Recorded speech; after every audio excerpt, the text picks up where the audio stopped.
ओम शांति शांति। ओम शांति शांति। अंतर मन में ज्योति जगा लो, होगा दूर अंधेरा।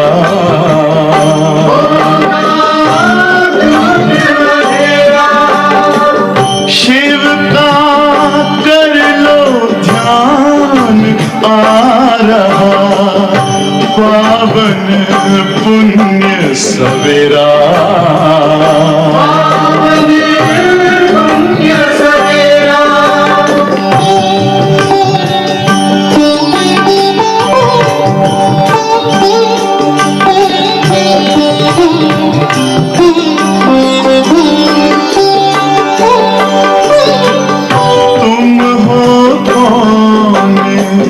कहाँ से आए अपने आप को जानो, राजयोग के द्वारा अपना परम पिता पहचानो। इसी राजपथ पर चल पालो अपना बसेरा।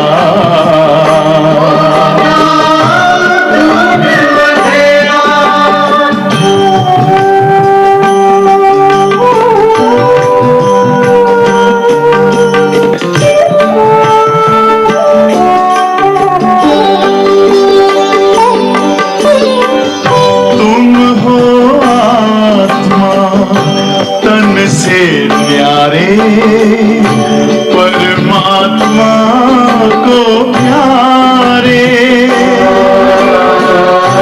दिव्य गुणों को धारण करके योगी बनो दुलारे। ज्योति बिंदु ही तोड़ेगा ये माया मोह का घेरा।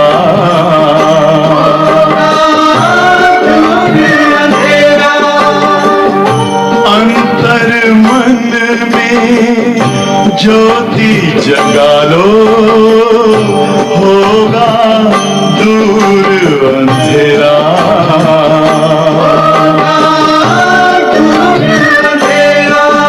ओम शांति शांति। ओम शांति।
शांति। ओम शांति। बाबा कहते हैं मैं सर्व संबंधों का सैक्रीन हूं। ये कितनी गुह्य बात है।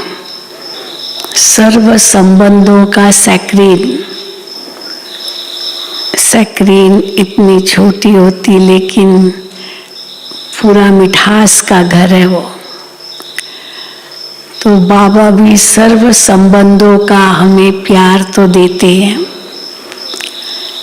लेकिन फिर बाबा कहते हैं कि मेरा कोई माँ बाप नहीं। शिव बाबा के कोई माता पिता तो है नहीं। वो सर्व संबंधों का सैक्रीन है। सबका जो भी संबंध जोड़ना चाहो हम बाबा से जोड़ सकते हैं, लेकिन उनका कोई माँ बाप नहीं। फिर ब्रह्मा बाबा कहे मेरा एक बाप है पर माँ नहीं है। ब्रह्मा बाबा को बाप है शिव बाबा, लेकिन माँ नहीं है। शिव बाबा माँ नहीं है। शिव बाबा तो बाप है पर माँ भी है, क्यों नहीं। सब संबंध में माँ भी आ जाती है। फिर मम्मा कहे मुझे एक माँ है दो बाप है। अगर शिव बाबा बाप है, ब्रह्मा भी बाप है, तो ब्रह्मा माँ भी है। तो ऐसा कौन सा बाप जिसका कोई माँ बाप नहीं? ऐसा कौन सा बाप जिनका एक बाप? और ऐसी कौन सी माँ जिनके एक माँ दो बाप? और ऐसे कौन से बच्चे? हम कौन हैं? ऐसे कौन से बच्चे जिनके दो माँ दो बाप? अगर लौकिक जोड़े तो फिर 3 हो गए। तो आज बाबा ने संबंधों का खेल बताया। वो जगलरिंग होता है ना, जगलरिंग 3 बॉल ऐसे लेते हैं, फिर दूसरा पकड़ते, उसको ऊपर करते, फिर दूसरा पकड़ते। तो ये संबंधों का भी खेल है। शिव बाबा के साथ, ब्रह्मा बाबा के साथ, मम्मा के साथ, और बाकी तो हम सब भाई बहनी हैं। और कल भी जैसे बाबा ने बताया कि ब्रह्मा बाबा को शिव बाबा की मुख वंशावली नहीं कहेंगे, तो शिव बाबा की मुख वंशावली नहीं होती क्योंकि शिव बाबा को मुख ही नहीं है। पर ब्रह्मा बाबा की मुख वंशावली जरूर है, पर ब्रह्मा बाबा शिव बाबा की मुख वंशावली नहीं है। हम बच्चे हैं। तो इसीलिए आज बाबा ने वही पॉइंट दूसरे रूप से कही है। तो सारा संबंधों का खेल आज बाबा ने बताया। और दूसरा बाबा कहे सबसे मेहनत का काम कौन सा है? धारणा में सबसे मेहनत का काम है स्त्री पुरुष एक साथ रहे फिर भी पवित्र रहे। ये सबसे बड़ी मेहनत का काम है। कुमार कुमारी के लिए वो इतनी मेहनत नहीं है, लेकिन स्त्री पुरुष पति पत्नी सीढ़ी चढ़ी है विकारों की, और फिर नीचे उतरे और फिर साथ में रहे और पवित्र रहे। इसलिए बाबा परिवार में रहने वाले भाई बहनों को आफरीन देते हैं। आपका पद भी बहुत ऊंचा है। तो कुमार कुमारी के लिए इतनी फिर भी मेहनत नहीं है, लेकिन परिवार में रहते, युगल साथ में रहते, और फिर भी दृष्टि अपवित्र न जाए, आकर्षण न हो, ये बहुत बड़ी मंजिल है। तो आज बाबा ने उनकी बहुत महिमा की है। तो सुनेंगे बाबा के महावाक्य। आज 1 अक्टूबर 2022 है। मीठे बच्चे, आपस में एक दो का रिगार्ड रखना है। आज बाबा ने ये भी एक बहुत गहरी बात बताई। एक दो का रिगार्ड, भले आपसे आयु में छोटा हो, ज्ञान में भी छोटा हो, लेकिन अगर होशियार है, बहुत उसमें विशेषताएं हैं, तो उनका रिगार्ड जरूर रखना है। और ब्रह्मा बाबा ने जगदीश भाई का कितना रिगार्ड रखा। तो जगदीश भाई की बाबा ने बहुत महिमा की। जिन्होंने जगदीश भाई को नहीं देखा था हाथ उठाएं, बहुत होंगे। 2001 में उन्होंने अपना शरीर त्याग किया। सारा लिटरेचर, किताबें जो भी इस ईश्वरीय विश्वविद्यालय की है वो उसने ही लिखी थी। तो बाबा ने उनकी बहुत महिमा की है आज मुरली में, तो सुनेंगे। आज 1/10/2022 है। मीठे बच्चे, आपस में 1-2 का रिगार्ड रखना है। अपने को मियाँ मिठू नहीं समझना है। मैं ज्ञान में बहुत पुराना हूँ, हाथ में बहुत होशियार हूँ, ये तो अभी अभी आया है, लेकिन नहीं, वो पीछे आने वाला भी बहुत आगे जा सकता है। तो अपने को मियाँ मिठू नहीं समझना है। बुद्धि में रहे, जो कर्म मैं करूँगा मुझे देख सब करेंगे। प्रश्न है, कौन सी अवस्था जमाने के लिए बहुत बहुत मेहनत करनी है? कौन सी अवस्था जमाने के लिए बहुत बहुत मेहनत करनी है? उत्तर, गृहस्थ व्यवहार में रहते स्त्री पुरुष का भान समाप्त हो जाए। हम पति पत्नी हैं, हम युगल है, ये भान समाप्त हो जाए।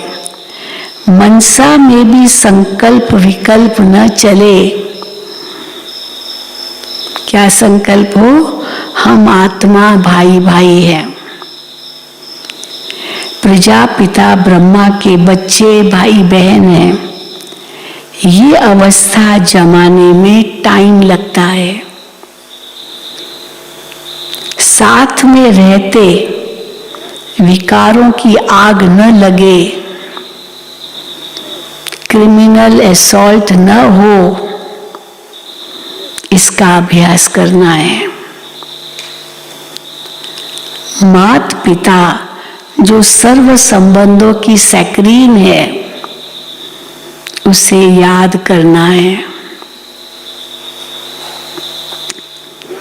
गीत है, बदल जाए दुनिया न बदलेंगे हम, तुम्हारी कसम। कसम उठाते ना, प्रतिज्ञा करते हैं। अब बाबा कहते हैं तुमको कसम वसम ऐसा नहीं उठाना है। बाबा तो बाबा है ही है, वो तो पिता है। बच्चा पैदा हुआ माता पिता के पास तो कसम थोड़ी उठाता है, वो तो पैदा हुआ सो हुआ। तो बदल जाए दुनिया न बदलेंगे हम। ओम शांति। ये बच्चों की गारंटी व प्रतिज्ञा है। प्रतिज्ञा करते बाबा कुछ भी हो जाए हम बाप के ही रहेंगे।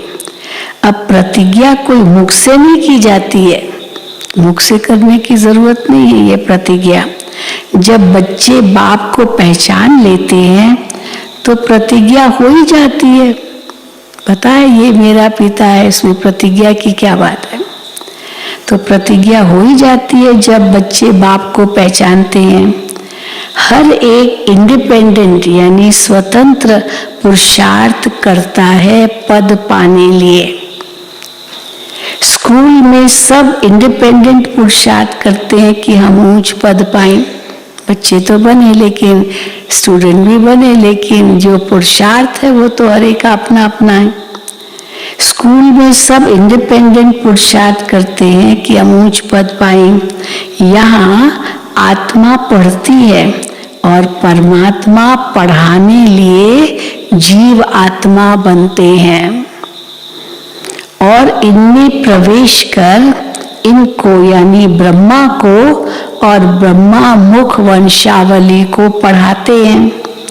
स्वयं ब्रह्मा को मुख वंशावली नहीं कहेंगे, ब्राह्मण ब्रह्मा मुख वंशावली है।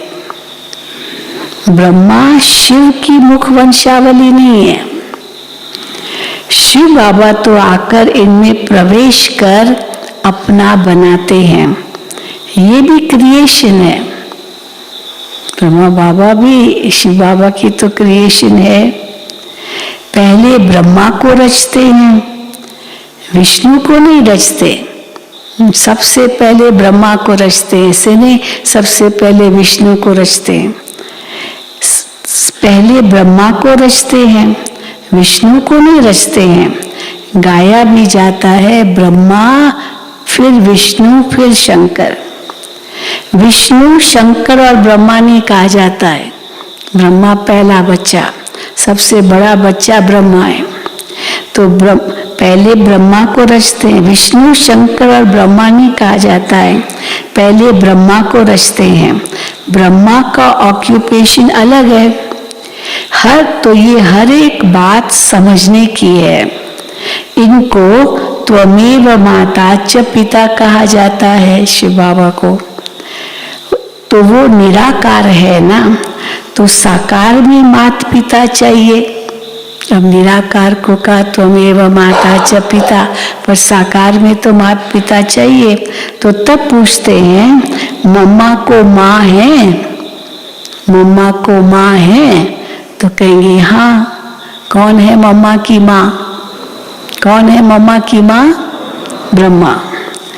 कौन है? तो कहेंगे हाँ, ब्रह्मा मम्मा की माँ, मम्मा की भी माँ है। ब्रह्मा की कोई माँ नहीं है, क्योंकि शिव बाबा पिता है, तो ब्रह्मा की कोई माँ नहीं है। ये माँ ब्रह्मा फीमेल न होने कारण सरस्वती को मम्मा कहते हैं। बाप पढ़ाते हैं तो ये भी पढ़ते हैं, ब्रह्मा माँ, और मम्मा भी पढ़ती है। जैसे तुम स्टूडेंट हो वैसे ये भी है। अब शिव बाबा स्टूडेंट नहीं बनता, उनका कोई टीचर नहीं है। हाँ, वो बच्चा नहीं बनता, वो सदा बाप है। लेकिन संगम पर हम बच्चा बनाते, उनको वारिस बनाते हैं।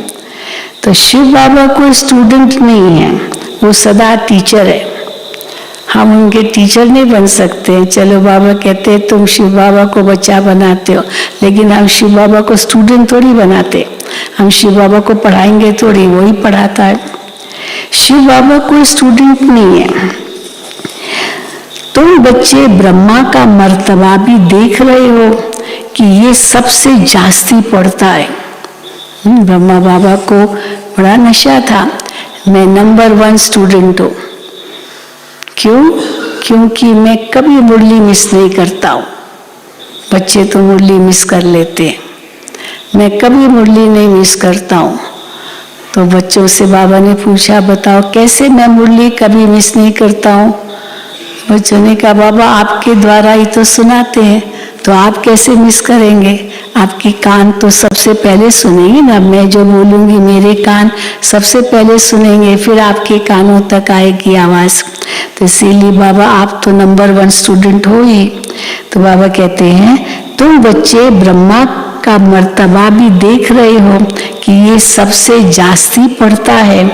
देखते हो ये बरोबर नजदीक है, उनके कान मुख से एकदम नजदीक है। तो पहले किसके कान सुनते हैं? पहले किसके कान सुनते हैं? ब्रह्मा के। ये ब्रह्मा सबसे नजदीक है, तो कहेंगे कि मम्मा बाबा जास्ती पढ़ते हैं, फिर नंबरवार सब बच्चे पढ़ते हैं। भले ही बाबा कहते हैं जगदीश बच्चा मम्मा बाबा से भी अच्छा समझाता है। बाबा की मुरली पढ़कर धारण कर फिर गीता मैगजीन आदि बनाते हैं। जगदीश भाई ने किताब लिखी थी सच्ची गीता, सच्ची गीता। उसमें शिव भगवानुवाच, तो शिव भगवानुवाच अपने वत्सों प्रति, जैसे उस गीता में ना भगवानुवाच अर्जुन प्रति, तो शिव भगवानुवाच अपने वत्सों प्रति। क्योंकि ये शास्त्र, हाँ तो बाबा कहते हैं बाबा की मुरली पढ़कर धारण कर फिर गीता मैगजीन आदि बनाते हैं, क्योंकि ये शास्त्र आदि पढ़ा हुआ है। अंग्रेजी में भी होशियार है जगदीश भाई। इसको कहा जाता है रिगार्ड। ब्रह्मा बाबा जगदीश भाई को बहुत रिगार्ड देते थे। स्टूडेंट को एक दो का रिगार्ड रखना है। वैसे तो कहेंगे ब्रह्मा बाबा भी स्टूडेंट, तो जगदीश बच्चा भी स्टूडेंट, तो लेकिन तो स्टूडेंट भी है, तो भी स्टूडेंट को भी स्टूडेंट का रिगार्ड रखना है चाहिए। हाँ, इसको कहा जाता है रिगार्ड। स्टूडेंट को एक दो का रिगार्ड रखना है। बाबा भी रिगार्ड रखते हैं ना जगदीश बच्चे का, तो फादर को फॉलो करना चाहिए। जैसे ब्रह्मा बाबा रिगार्ड रखते हैं, बच्चों को भी ब्रह्मा बाबा को फॉलो करना चाहिए। भले अभी 16 कला नहीं बने हैं, कोई भी संपूर्ण नहीं बनाए, नंबर वार तो होते हैं ना, कोई न कोई भूले सबसे होती रहती है, इसलिए अपने को मियाँ मिठू नहीं समझना है। जैसा कर्म बाप करते हैं अथवा मैं करूँगा, मुझे देख सब करेंगे। तो ब्रह्मा बाबा भी ये ध्यान रखते हैं कि जैसा कर्म मैं करूँगा मुझे देख और करेंगे, क्योंकि बच्चों को फॉलो करना है, तो बच्चे फॉलो करते हैं। तो जगदीश बच्चे को बाबा इतना रिस्पेक्ट देते हैं, तो बच्चों का भी काम है, हाँ, जिनकी बहुत विशेषताएं हैं, कलाएं हैं, तो जरूर भले बाद में आया तो भी उनको रिगार्ड देना है। तो जैसे कर्म बाप करते हैं अथवा मैं करूँगा, मुझे देख सब करेंगे, तो एक दो का रिगार्ड रखना है। बाबा को भी रिगार्ड रखना पड़ता है। ब्रह्मा बाबा भी जगदीश बच्चे का बहुत रिगार्ड रखते हैं। लोग कहते हैं अब ये स्त्री पुरुष को भाई बहन बनाते हैं। अब दूसरी पॉइंट, लोग कहते हैं कि ये स्त्री पुरुष को भाई बहन बनाते हैं, तो जो बुद्धिमान बच्चा होगा वो झट कहेगा कि परमात्मा के बच्चे तो सब हैं, तो भाई बहन ठहरे ना।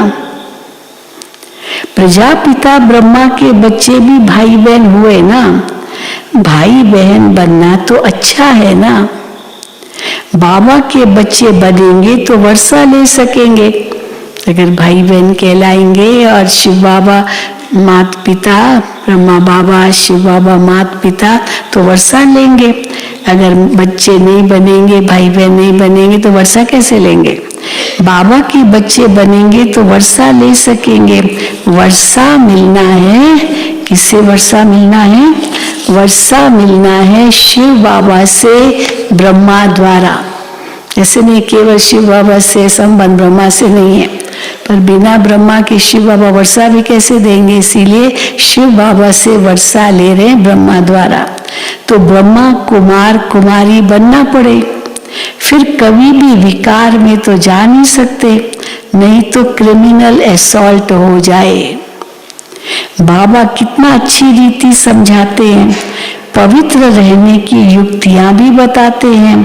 स्त्री भी कहती है बाबा, पुरुष भी कहते हैं बाबा, दोनों ही बाबा कहते हैं, पिता कहते हैं। तो स्त्री के लिए भी वही पिता, तो पुरुष के लिए भी वही पिता। तो स्त्री पुरुष का भान टूट जाएगा। ये भी कहते हैं कि आदम और बीबी द्वारा सृष्टि की स्थापना हुई। जो आदि पिता है, आदि माँ है, चलो आदम बीबी कहते हैं या एडम ईव कहते हैं, वो भी तो माता पिता थे ना, तो दोनों के माता पिता होंगे ना, ओरिजिनल माता पिता। तो बाबा कहते हैं, ये भी कहते हैं कि आदम और बीबी द्वारा सृष्टि की स्थापना हुई, तो सब उनकी संतान ठहरी, उनके ही बच्चे, फिर उनके बच्चे, उनके बच्चे, तो आदि पिता माता तो एक ही है ना दोनों के, तो सब उनकी संतान ठहरे, भाई बहन ठहरे। कुमार कुमारी के लिए इतनी मेहनत नहीं है। जो सीढ़ी चढ़ गया है तो उनको उतरना पड़े। विकारों की सीढ़ी चढ़ा, बाल बच्चे पैदा किए, मना विकारी तो बने, तो फिर पवित्र बनना है तो सीढ़ी उतरना है विकार की। तो उतरने में मेहनत है, ऐसे नहीं दोनों को अलग अलग रहना है। भाई मेहनत लगती है, इकट्ठे नहीं रह सकते, तो अलग अलग रहे, अलग अलग भी नहीं रहना, एक ही घर में रहना है। तो बाबा कहते हैं ऐसे नहीं दोनों को अलग अलग रहना है, सिर्फ कंपेनियन होकर रहो। हम साथी है, एक दो के सहयोगी है, ये जरूर बनकर रहो। सतयुग में कोई अपवित्र नहीं होते और वहां बच्चे का भी इंतजार नहीं होता है। अब जिसको यहाँ बच्चा नहीं होगा उसको तो तरस होती, बच्चा चाहिए बच्चा चाहिए बच्चा चाहिए। अब वहां सतयुग में से तरसेंगे नहीं, जो जब समय होगा एक्यूरेट वही उसी समय संकल्प आएगा दोनों को अभी बच्चा है चाहिए, तो फिर कैसे संकल्प शक्ति से बच्चा होता है। अब यहाँ तो तरसते हैं चाहिए चाहिए कहते हैं। तो बाबा कहते हैं वहां बच्चे का भी इंतजार नहीं होता है, यहाँ बच्चे का इंतजार करते हैं। वहां समय अनुसार आप ही साक्षात्कार होता है। मनुष्य तो कहते ये कैसे हो सकता है, आप ही साक्षात्कार हो और बच्चा हो। बल यहाँ के संपूर्ण, हाँ भला यहाँ के संपूर्ण विकारी कैसे समझे कि वहाँ निर्विकारी होते हैं। वह संकल्प से रचना है, तो इसीलिए तो वो कैसे समझे जो विकारी है कि निर्विकारी स्थिति से भी बच्चा होता है। तो भल यहाँ है संपूर्ण विकारी, वो कैसे समझे वहाँ निर्विकारी होते हैं। वहाँ देह अभिमान होता नहीं, यहाँ देह अभिमान रहता है। देह छोड़ने पर लोग कितना रोते हैं, दुख में रोना ये भी देह अभिमान है, दुख में रोना ये भी देह अभिमान। तो देह छोड़ने पर लोग कितना रोते हैं, वहाँ रोना होता नहीं। वहाँ समय पर साक्षात्कार होता है कि शरीर छोड़ जाकर प्रिंस बनना है। यहाँ भी तुम साक्षात्कार करते हो कि तुम भविष्य में जाकर महाराजा महारानी बनेंगे। श्री कृष्ण जैसा बालक गोद में देखते हो, बहुत देखते थे हमारी हम ये दीदी को तो बहुत पहले साक्षात्कार हुए और जैसे अनुभव करती थी कि श्री कृष्ण मेरी गोद में, तो इसीलिए बाबा कहते हैं तुम साक्षात्कार करते हैं। श्री कृष्ण जैसा बालक गोद में देखते हो। साक्षात्कार से यह मालूम नहीं पड़ता कि सूर्यवंशी महाराजा महारानी बनेंगे या चंद्रवंशी आप प्रिंस बनेंगे, लेकिन सतयुग का बनेंगे त्रेता का बनेंगे ये पता नहीं चलता साक्षात्कार से, क्योंकि ये बिल्कुल नई बात है। हाँ, पुरुषार्थ करके बनना है। इसीलिए कहा जाता है पहले बाप को पहचानो। ये सारी बातें किसको भी पहले से नहीं सुनानी होती है, पहले वो बाप को पहचाने। बाप कहते हैं देखो मैं कितना लवली हूँ, शिव बाबा कितना लवली है। बाप कहते हैं कि सभी संबंधों की मैं सैक्रीन हूँ। मैं कहता हूँ मुझे याद करो, कहते हैं त्वमेव माताश्च पिता त्वमेव। एक एक बात में निश्चय बिठाना चाहिए, परंतु कोई न कोई बात में संशय आ जाता है, फिर राजाई पद पा न सके। इसलिए बाप कहते हैं मन मना भव। बाप को याद करो तो तुम बाबा कहते हैं बाप को याद करो तो तुम आशिक ठहरे ना। आशिक बन करके उस माशूक को याद करो। ये है रूहानी आशिक माशूक। ये पक्का करना चाहिए कि हम आत्मा परमात्मा की आशिक है। बच्चे भी हैं तो आशिक भी हैं। श्री कृष्ण तो सबका माशूक हो न सके, शिव बाबा सबका माशूक है, हम सब आत्माएं उनकी आशिक है, लेकिन सारी दुनिया श्री कृष्ण की तो आशिक नहीं है और धर्म वाले तो नहीं मानेंगे। इसीलिए बाबा कहते हैं श्री कृष्ण तो सबका माशूक हो न सके, श्री कृष्ण को सब नहीं याद करते हैं। ये बाप कहते हैं मन मना भव। अब मेरे पास आना है, नाटक पूरा होना है, घर जाना है, तो घर जरूर याद आएगा। हर एक बात की समझानी मुरली में मिलती रहती है। क्यों बाबा ऐसे कहते हैं हर एक बात की समझानी मुरली में मिलती रहती है? क्योंकि हाँ प्रश्न करते बच्चे, अब बाबा मुरली में जवाब देते हैं, मुरली पढ़ते नहीं है, तो प्रश्न करते रहते हैं। तो बाबा कहते हैं हर एक बात की समझानी मुरली में मिलती रहती है। बच्चे मुरली नोट नहीं करते, फिर वही बातें बाबा से पूछते रहते हैं। मुख्य बात है आशिक और माशूक की। सभी भगत आशिक है, सभी भगत आशिक है, क्योंकि परमात्मा को याद करते हैं।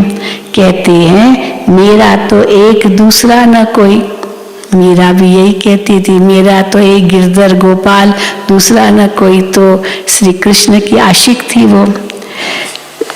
तो सभी भक्त आशिक हो गए। मुख्य बात है आशिक और माशूक की। सभी भगत आशिक है, क्योंकि परमात्मा को याद करते हैं।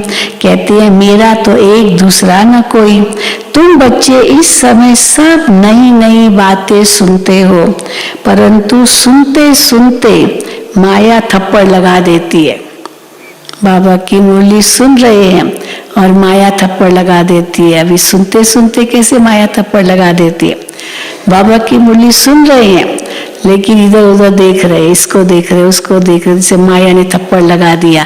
वो बाबा की मुरली नहीं जा रही है अंदर। तो बाबा कहते हैं माया थप्पड़ लगा देती है। रावण कम थोड़े ही है, बाप सर्वशक्तिवान है तो माया भी सर्वशक्तिवान है। आधा कल्प माया का राज्य चलता है। अब बाप कहते हैं 5 विकारों का दान दे दो तो ग्रहण छूटे। फिर भी एकदम छूटता नहीं है। कई दान देकर फिर वापस ले लेते हैं। बाबा को कहते बाबा मैं 5 विकारों का दान देता हूँ और फिर विकार फिर वापस आ जाते हैं। भाई क्रोध तुमने कहा बाबा को दान देता हूँ, फिर वापस कैसे आ गया? तो आ गया ना वापस, तो इसका मतलब दान नहीं दिया या दान देकर वापस ले लिया। तो बाबा कहते हैं, तो बाप कहते 5 विकारों का दान दे तो ग्रहण छूटे। फिर भी एकदम छूटता नहीं है। कई दान देकर फिर वापस ले लेते हैं। अब ये पैसों की बात नहीं है, दान देकर के वापस लेना, ये विकारों की बात है।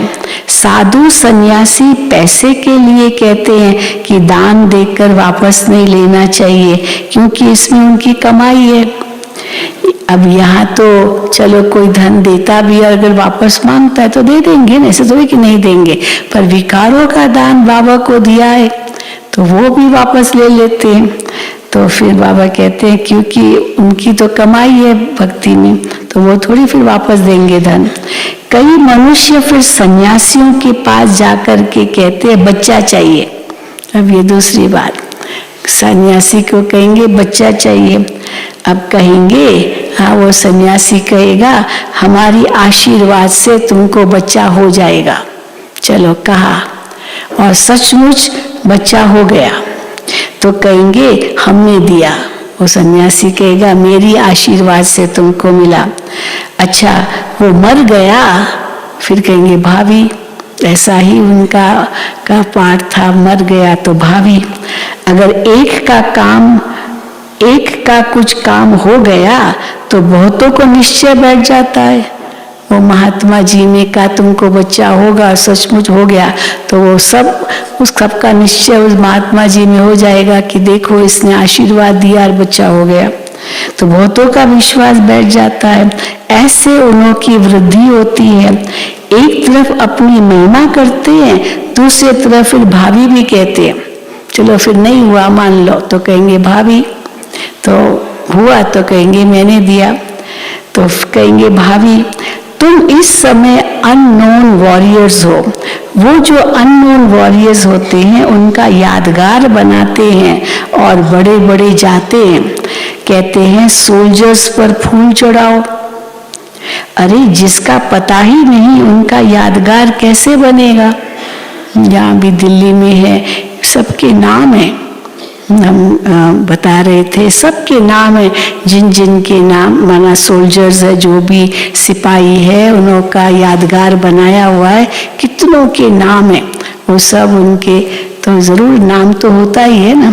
तो इसलिए बाबा कहते हैं वो अननोन वॉरियर्स होते हैं, उनका यादगार बनाते हैं और बड़े बड़े जाते हैं, जब बड़े बड़े विदेश के भी आएंगे राष्ट्रपति तो वहाँ नमन करते हैं, कहते हैं सोल्जर्स पर फूल चढ़ाओ। अरे जिसका पता ही नहीं उनका यादगार कैसे बनेगा। अभी तुम अननोन हो, वास्तव में ये हमारी बात है अननोन, उनका तो पता होता है, इसलिए उनकी लिस्ट होती है कि कौन मारे गए पता चलता है। या तो यहाँ अननोन है, किसी को पता नहीं कि हम भी युद्ध कर रहे हैं। तो बाबा कहते अभी तुम अननोन हो, फिर तुम वेरी वेल नोन बनते हो, बहुत नामी ग्रामी बन जाते हो। ये देवियां कौन है? बाबा कहते तुम्हारा ही तो यादगार है ना, कितने वेल नोन है, पर अभी प्रैक्टिकल में गुप्त रूप में है। अभी तुम अननोन हो, फिर तुम वेरी वेल नोन बनते हो, तुम्हारे मंदिर बनते हैं।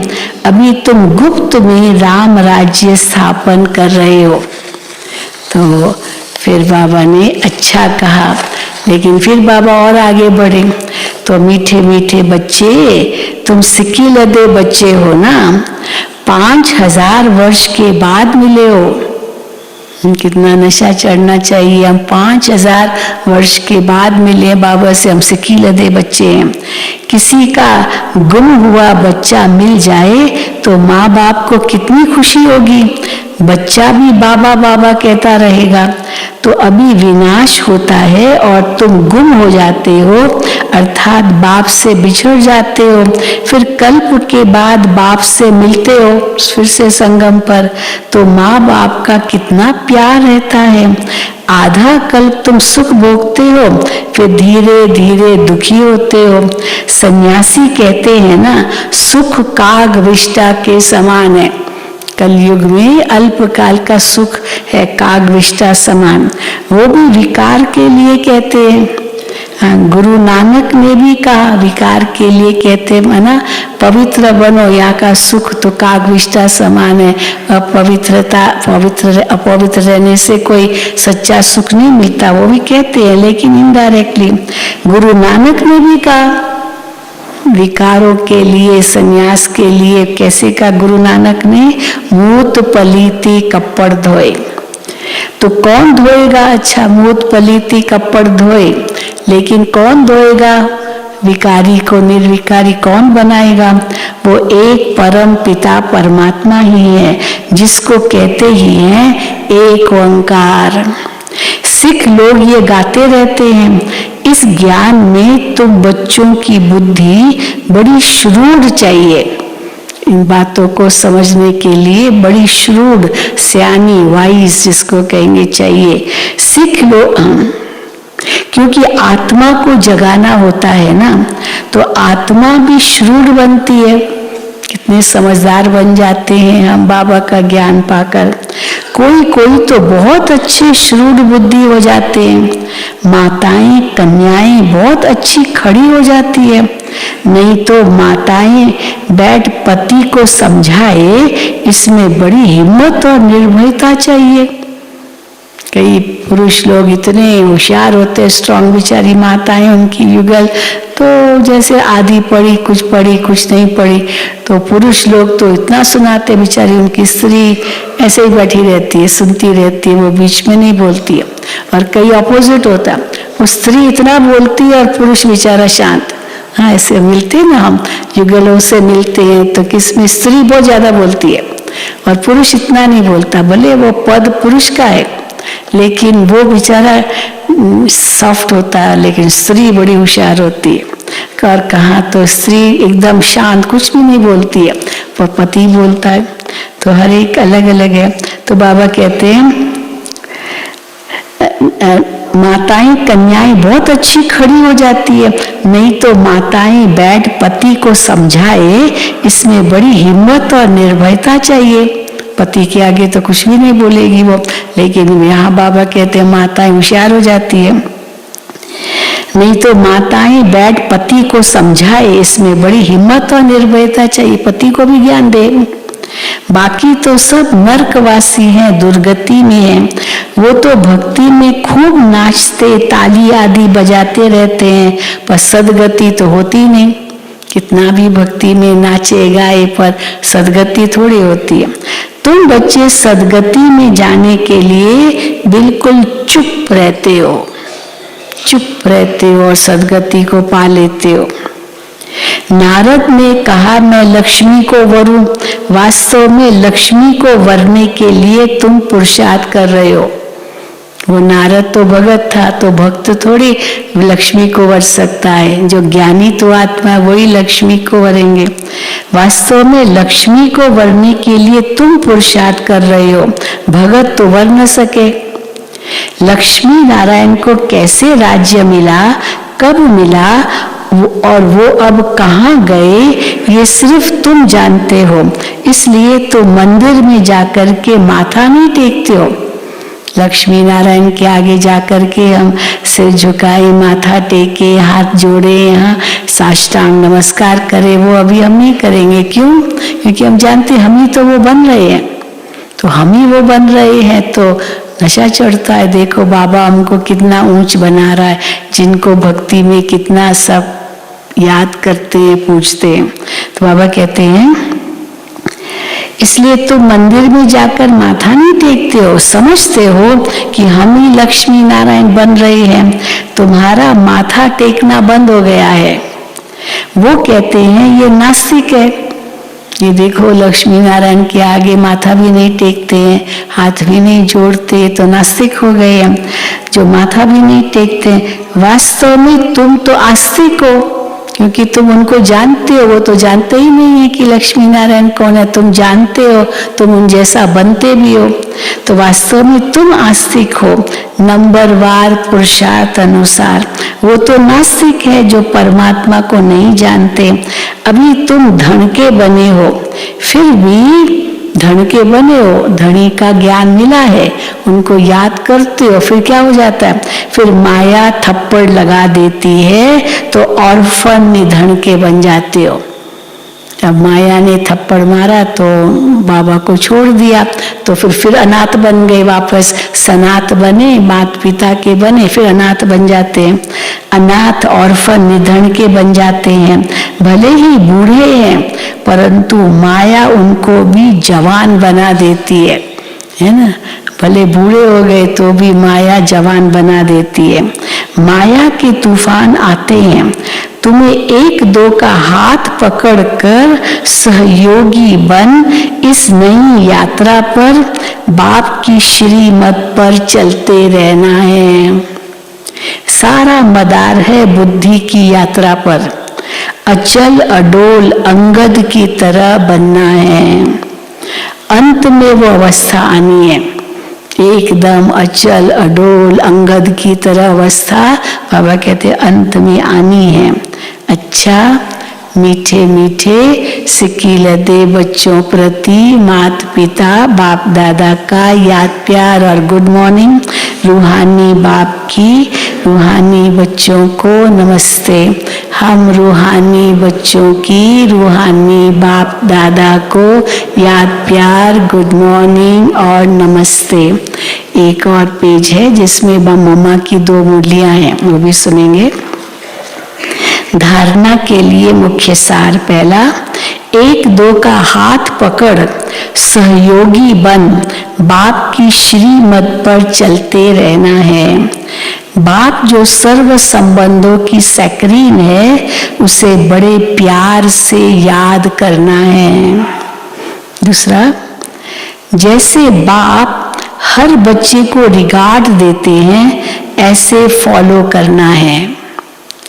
अपने बड़ों को रिगार्ड जरूर देना है। वरदान, नथिंग न्यू के पाठ द्वारा विघ्नों को खेल समझकर पार करने वाले अनुभवी मूर्त भव।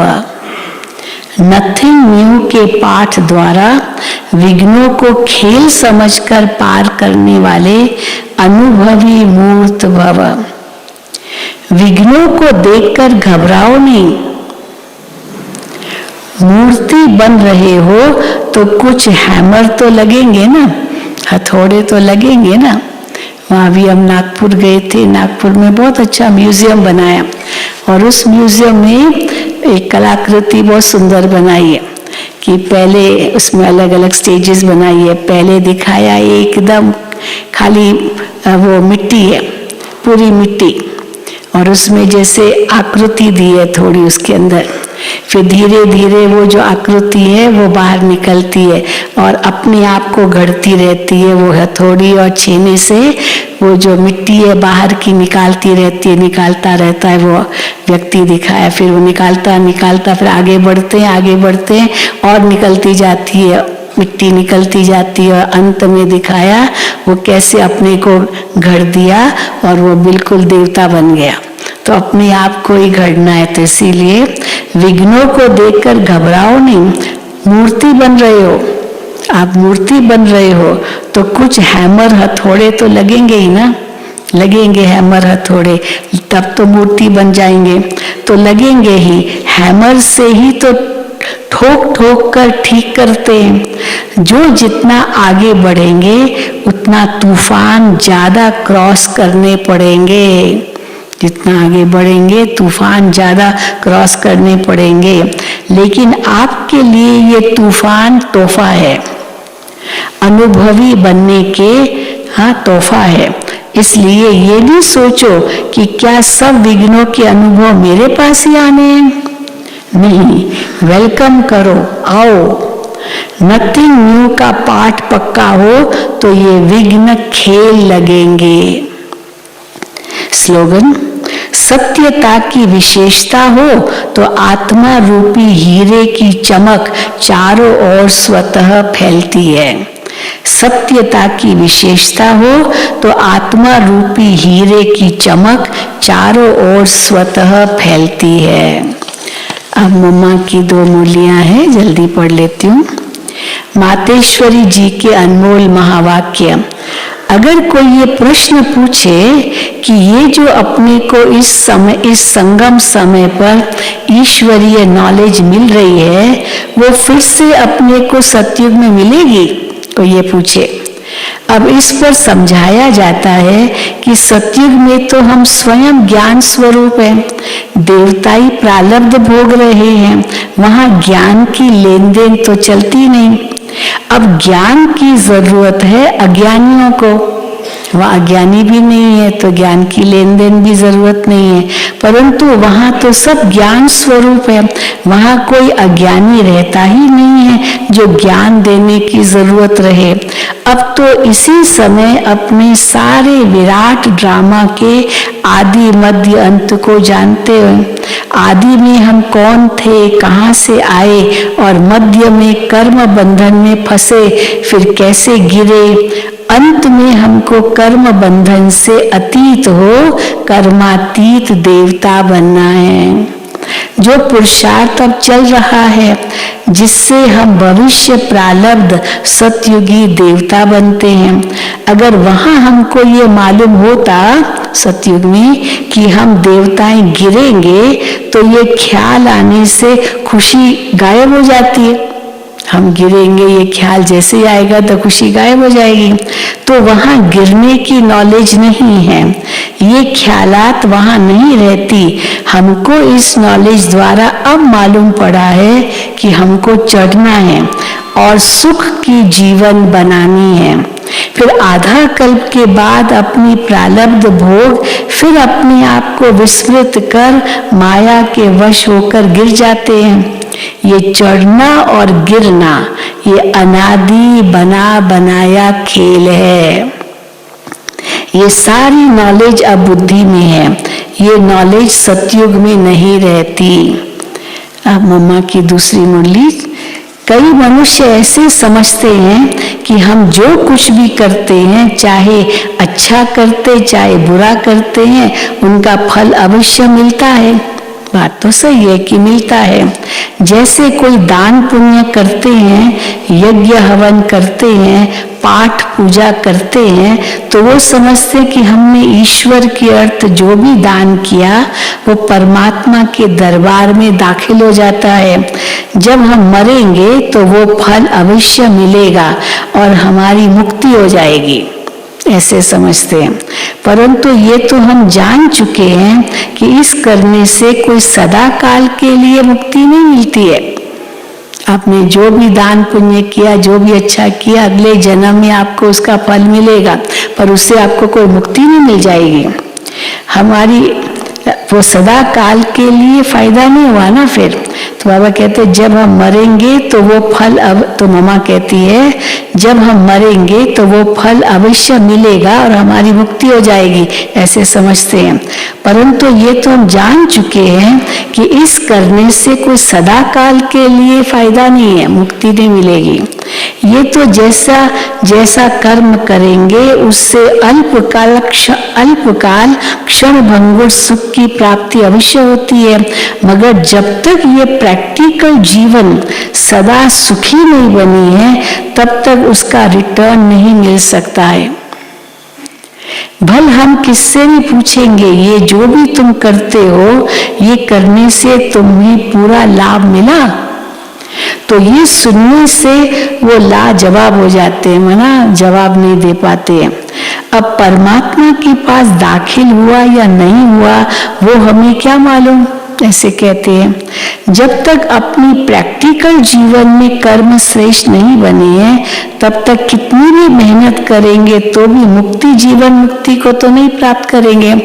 चलो जो थोड़ा बहुत दान पुण्य की अगले जन्म में उसका रिटर्न मिलेगा, लेकिन पवित्रता नहीं है, ज्ञान नहीं है, तो फिर उससे मुक्ति, जीवन मुक्ति तो नहीं मिलेगी। अच्छा दान पुण्य किया लेकिन उस करने से कोई विकर्म तो भस्म नहीं हुए, फिर मुक्ति, जीवन मुक्ति कैसे प्राप्त होगी? भले इतने संत महात्मा ही हैं, जब तक उनको कर्मों की नॉलेज नहीं है तब तक वो कर्म अकर्म नहीं हो सकते हैं, न वो मुक्ति, जीवन मुक्ति को प्राप्त करेंगे। उन्हों को भी यह मालूम नहीं है कि सत धर्म क्या है और सत कर्म क्या है। सिर्फ मुख से राम राम कहना इससे कोई मुक्ति नहीं होगी, केवल राम राम कहना इससे कोई मुक्ति नहीं होगी। बाकी ऐसे समझ बैठना कि मरने के बाद हमारी मुक्ति होगी, ऐसे को भी बेसमझ कहा जाता है।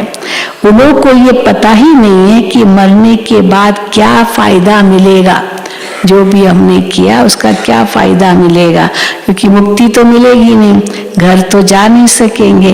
बाबा कहते तो कुछ भी नहीं। बाकी तो मनुष्य अपने जीवन में चाहे बुरे कर्म करे चाहे अच्छा करे कर्म करे, वो भी इसी जीवन में ही भोगना है। अब ये सारी नॉलेज हमें परमात्मा टीचर द्वारा मिल रही है कि कैसे शुद्ध कर्म करके अपनी प्रैक्टिकल जीवन बनानी है। अच्छा, ओम शांति। मम्मा एक ही पॉइंट पर कितनी गहराई से समझाती थी। चलो सब बाबा को याद करेंगे।